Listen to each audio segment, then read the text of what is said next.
Hello all అందరికీ నమస్కారం. ఈ వీడియోలో పూల్ మకానాతో మసాలా కర్రీ ఎలా చేసుకోవాలో చూడండి.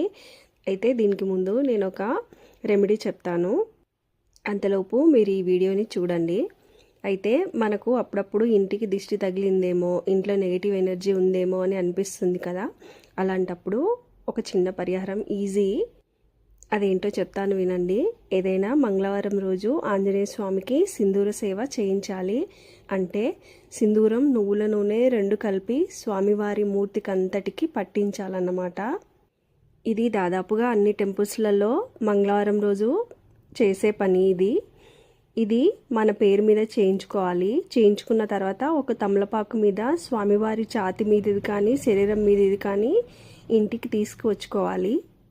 ఆ ఇంటికి తీసుకొచ్చిన సింధూరాన్ని మన ఇంటి మెయిన్ డోర్ ఏదైతే ఉందో ఆ డోర్ మీద అందరికీ కనబడే విధంగా చక్కగా పెద్దటి అక్షరాలతో శ్రీరామ అని రాయాలి. అది రాశాక శ్రీరామ అనే పదం ఎన్ని రోజులైతే డోర్ మీద చెరిగిపోకుండా ఉంటుందో అన్ని రోజులు ఇంట్లోకి దిష్టి తగలకుండా, ఏ నెగిటివ్ ఎనర్జీ రాకుండా ఉంటుంది. అందుకే మనం అంటుంటాం కదా, శ్రీరామ రక్ష సర్వ జగత్ రక్ష అని. కాబట్టి చాలా తేలిగ్గా పాటించుకోదగ్గది, ఎవరికి వారు చేసుకోదగ్గది. కుదిరితే అమావాస్య దాటినటువంటి ఫస్ట్ ట్యూస్డే రోజు ఈ పరిహారం చేయించుకుంటే ఇంకా మంచి రిజల్ట్ ఉంటుంది. వీలైతే నెలకొకసారి మనం చేసుకోవచ్చు, మనకు ఎలాంటి ఆర్థిక ఇబ్బందులు లేవు అని అనుకుంటే. లేకపోతే అది శ్రీరామ అని చెరిగిపోయే వరకు వెయిట్ చేసి తర్వాత మళ్ళీ యథావిధిగా ఈ పరిహారం పాటించుకుంటే మన ఇంట్లోకి ఎలాంటి నెగిటివ్ ఎనర్జీ రాకుండా, ఎలాంటి దిష్టి దోషం లేకుండా ఉంటుంది.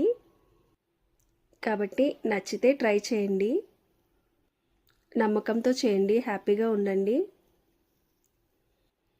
చూసారుగా నేను పూల్ మకానాతో మసాలా కర్రీ ఎలా చేసుకున్నానో.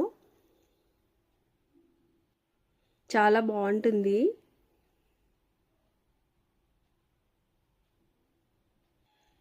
పూల్ మకానాలో ఎన్నో పోషకాలు ఉంటాయి కదండి. ఇది వీక్లీ వన్స్ అన్నా చేసుకోవాలి ఇంట్లో.